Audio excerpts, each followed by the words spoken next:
Hi, I'm Jose, and I'm gonna talk to you about groundwater in the United States, contamination and prevention. This research paper focuses on groundwater, specifically groundwater contamination and prevention. Groundwater is increasingly under threat of contamination from man-made causes. So this paper will investigate the causes of groundwater contamination and examine some methods of prevention. I think that groundwater plays a key role in the hydrologic cycle, and the contamination of the resource is one of the biggest problems we're facing today. For this reason, I wanted to investigate this theme. So, in order to investigate this issue, this presentation describes the groundwater geological cycle, some common contaminants, and explores some solutions. The geological cycle of groundwater formation starts as precipitation from rain, snow, ice, or hail, and if this water is not lost by evaporation or plant transpiration, it filters into the ground. Due to a mechanism called infiltration, water filtrates into the ground and recharges the water deposit we have in our underground.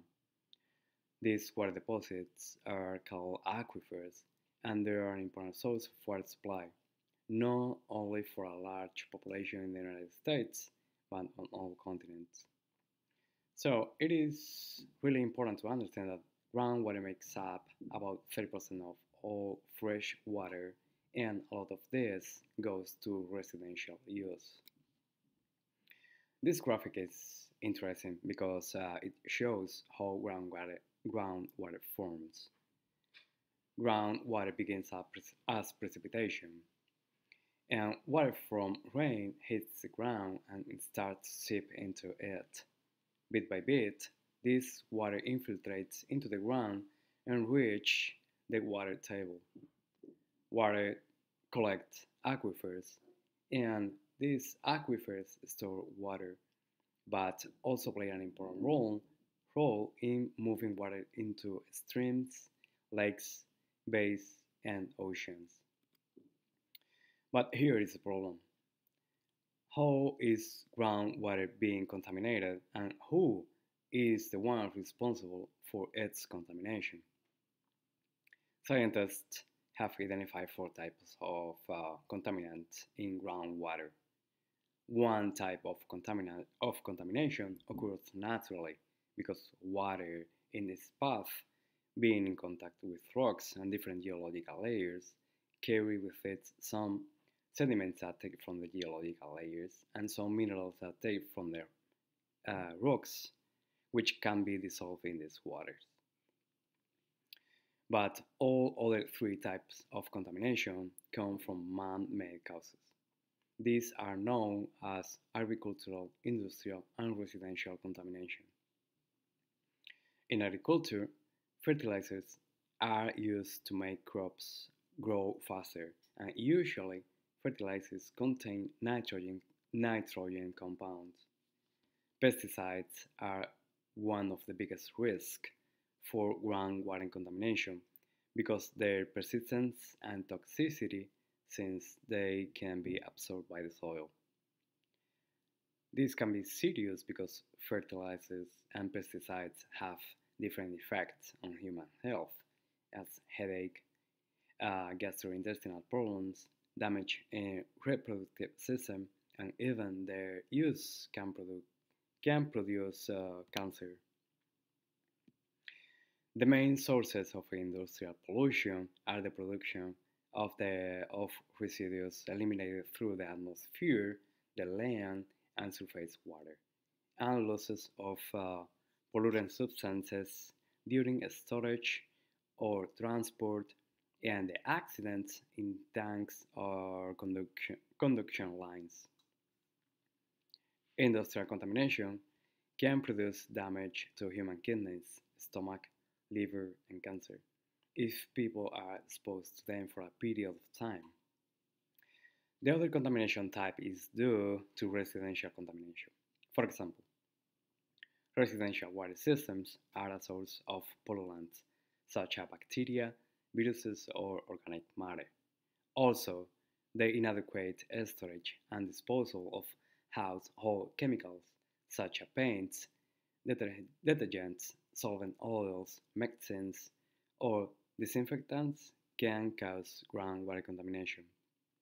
If these products that are thrown into the trash with poor waste management in municipal waste dumps.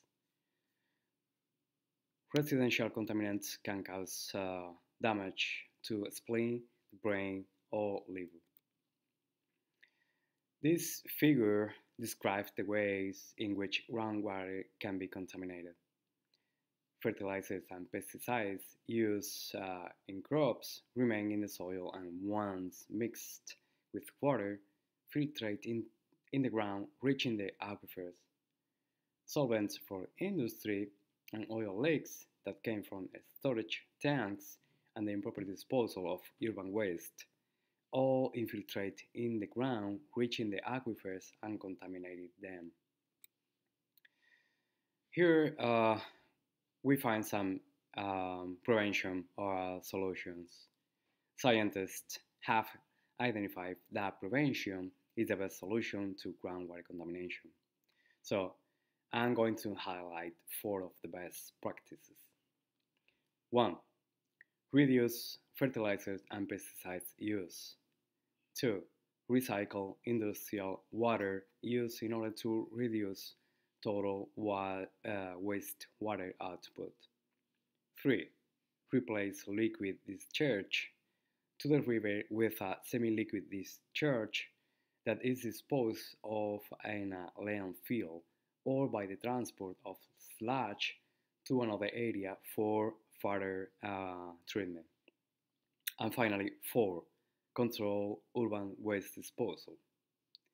So let's take a closer look to the last one.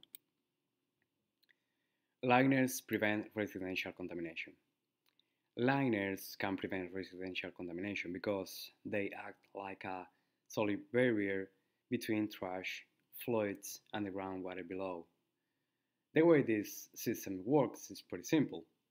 The liner prevents leachate, which means toxic fluids from the landfill, from seeping into the ground and eventually getting into the aquifers.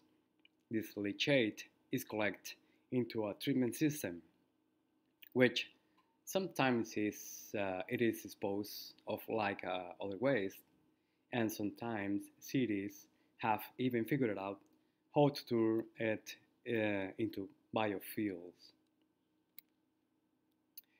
As a conclusion, we can think what have we learned. So we can say that we can break it down in three main points. 1. Groundwater is incredibly important. It makes up about 1/3 of all fresh water of the planet, and many people in the United States rely on it for drinking water. 2. Human activity contributes to most groundwater contamination. Scientists found major contaminant in almost every single water sample between 2012 and 2014. These contaminants are really dangerous and can cause serious health risk. And 3. The good news is that we can prevent groundwater contamination if we change our behavior. So this paper provides a few good examples of how that can happen. So here is my last slide with my reference, and I want to thank you very much for your attention, and it has been a pleasure. Until next time.